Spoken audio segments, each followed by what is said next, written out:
Okay Yousuf గారు మీరేం చెప్తారు?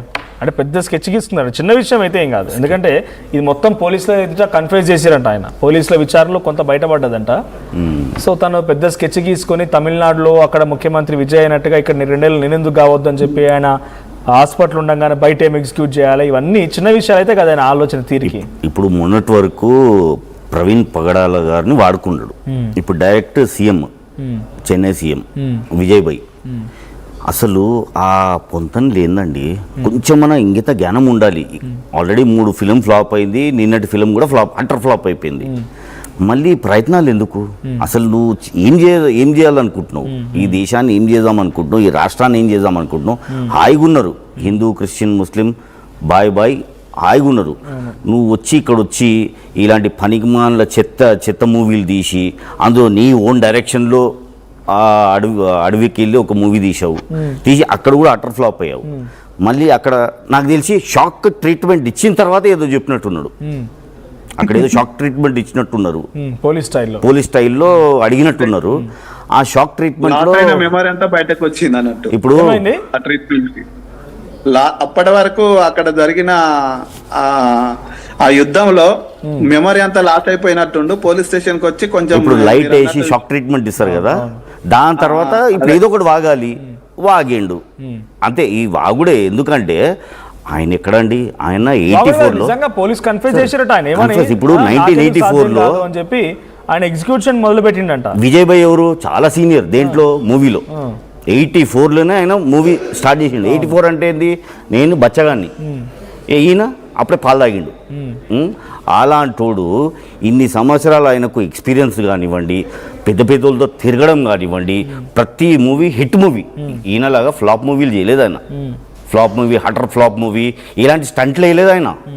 ఇలాంటి పనికిమాలిన స్టంట్లు వేసి జనాలను మోసం చేసి జనాలతో డబ్బులు లాక్కొని సీఎం కాలేదు ఆయన.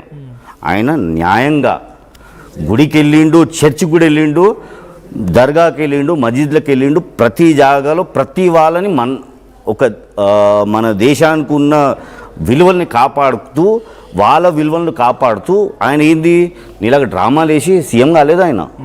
ఆయనకు ఒక లక్ష్యం ఉంది. నా స్టేట్ని నేను డిఎంకే ద్వారా కాపాడుకుంటా అని చెప్పిండు. మాట ఇచ్చిండు. వాళ్ళకి ఏదైతే వాగ్దానం చేసిండో ప్రతి ఒక్కరికి బంగారం ఇస్తాను, ఇంకా ఆయన ఏదైతే 8 స్టేట్మెంట్స్ ఇచ్చారు చేస్తా అని చెప్పాడు. మనుషులకు భరోసా వచ్చింది. చూడండి, ఆయన బెడ్ పై ఉండగానే బయటికి ఎగ్జిక్యూట్ చేయాలి, అదే అంటున్నా, బెడ్ ప్రచారం చేయాలని చెప్పి ఎంత ఎగ్జిక్యూషన్ చేసి ఉంటాడు ఇంత కీలకంగా. అంటే ఇంత ఒక వ్యక్తితో సాధ్యమైందా? ఇప్పుడు సడన్ గా అదే చెప్తున్నా కదండి, ట్రీట్మెంట్ షాక్ ట్రీట్మెంట్ ఇచ్చిండ్రు. ఒక వ్యక్తితో సాధ్యమవుతుందా? అసలు ఇప్పుడు షాక్ ట్రీట్మెంట్ ఇచ్చిండ్రండి, వాళ్ళ స్టైల్లో ఇచ్చిండ్రు. ఇప్పుడు సర్కాన్స్ పైన మంచి ఏదో ఒకటి మాట్లాడాలి. చెప్పురా బాబు, ఏం చేద్దాం అనుకుంటున్నావు? ఏం చేద్దాం అనుకుంటా సార్, నేను ఇప్పుడు ఆయన సీఎం కాదు, నేనెందుకు కావద్దు అని. ఇప్పుడు సరే, ఇప్పుడు మోడీ గారు పిఎం అయ్యారు. ఇప్పుడు సీఎం అయిన తర్వాత నెక్స్ట్ పిఎంఏ ఆయన. ఇక పిఎం కూడా ఎందుకు, డైరెక్ట్ ప్రెసిడెంట్ అయిపోతే పీడబోతుంది మనకు. బహుశా నీలరాజు గారు మీరు అన్నది నిజమైన 2 ఫోటోలు చూపించి మీరు ఈయన తెలంగాణ సీఎం, ఈయన ఏపీ సీఎం అని చెప్పి చూపించారు. మీరు అనుకున్నట్టుగానే ఆయన కూడా ఆ రకంగా ఆలోచన చేసిండు. ఏపీ సీఎం ఏదైనా ఆలోచన ఆయనకు ఉంది కాబట్టే ఈ ప్లాన్ ఎగ్జిక్యూట్ చేసిండు. అవునవును, అయి ఉంటది మరి. ఎందుకంటే వీళ్ళకు వేరే దేశాలల్లా పెట్రోల్ బంకులు, పెట్రోల్ బావులు, పెట్రోల్. ఆ ఫోటోలు కనిపించట్లేదు, ఒకసారి ఆ ఫోటోలు మళ్ళీ చూపించండి. ఎవరు ఆ ఫోటోలో ఉంది? ఎవరు? మదిశెట్టి అజయ్ బాబు. ఓకే, అజయ్ బాబు గారు. ఓకే, ఈయన తెలంగాణ ముఖ్యమంత్రి. ఎవరు? అజయ్ బాబు.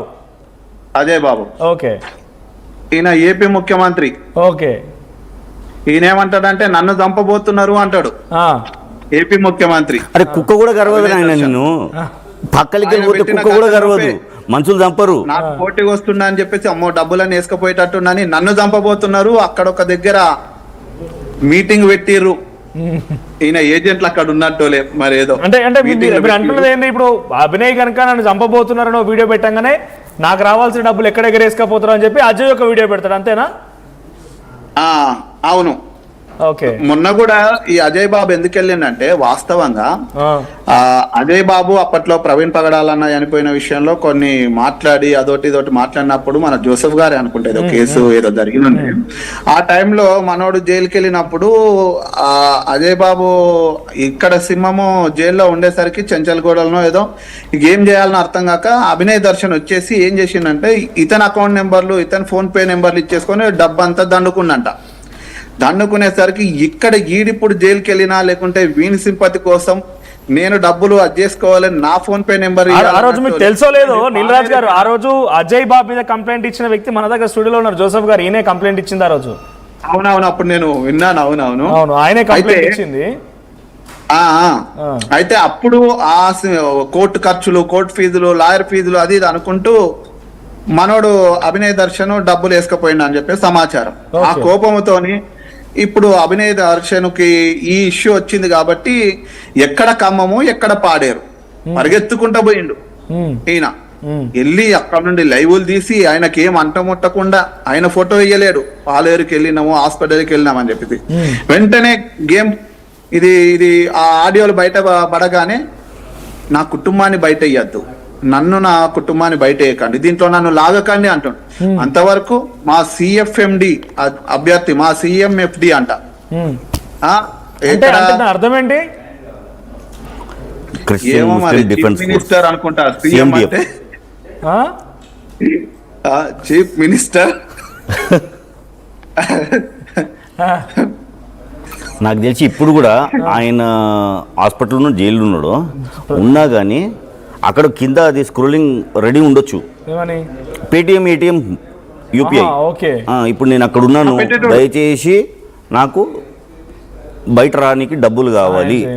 ఈయనది ఎట్లా అంటే ప్రార్థన చేయండి అని ఒక వీడియోలు వచ్చినాయి, సర్క్యులేట్ అయినాయి. ఫస్ట్ ప్రార్థన మాత్రం ప్రార్థన లేదు, కింద అది ఉండదు. ఫస్ట్ ప్రార్థన స్టార్ట్ అవ్వాల్సింది, ప్రార్థన ఎండ్ అవ్వాల్సింది యూపీఐతో. యూపీఐ లేనిది వీళ్ళు బయటికి రారు, యూపీఐ లేనిది వీళ్ళు కాదు ఈయన.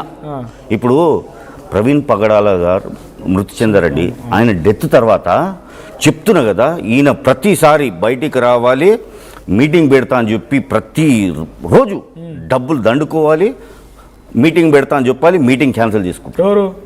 దర్శన్ భాయ్ మీటింగ్ పెడుతున్నాను, నాకు సాయం కావాలి, అన్నదానం చేస్తాడంట.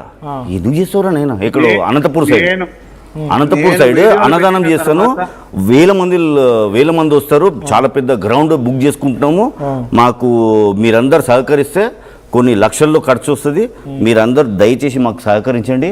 మొత్తం అయిన తర్వాత cancel.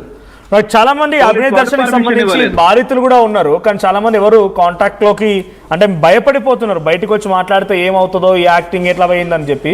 So PCR if possible phone lines activate చేయండి. ఎవరైనా బాధితులు ఉన్నా లేదంటే మీదైనా అభిప్రాయం వ్యక్తం చేయాలనుకున్నా కూడా కింద కనబడుతున్న స్క్రోల్ అవుతున్న నెంబర్స్కి కాల్ చేయండి. సో ఇంకొక గెస్ట్ వచ్చారు, వెంకటరమణ గారు. నమస్తే అండి. సార్ నమస్తే అండి. నమస్తే అండి. సో అభినయ్ దర్శన్ సంబంధించి ఆ కథ, దర్శకత్వం, స్క్రీన్ ప్లే, యాక్టింగ్, అభినయం ఏమనిపించింది? ప్రొడ్యూసింగ్ అల్లూరు జిల్లా సార్, అల్లూరు జిల్లా చింతపల్లి మాది. అల్లూరు జిల్లా అండి మీది కూడా? మా పక్కూరే సార్, మా పక్కూరే 5 కిలోమీటర్ దూరంలో ఇన్సిడెంట్ జరిగింది సార్. ఓహో, మీ పక్కూరే. ఓకే, ఏం జరిగింది? అక్కడ నుంచి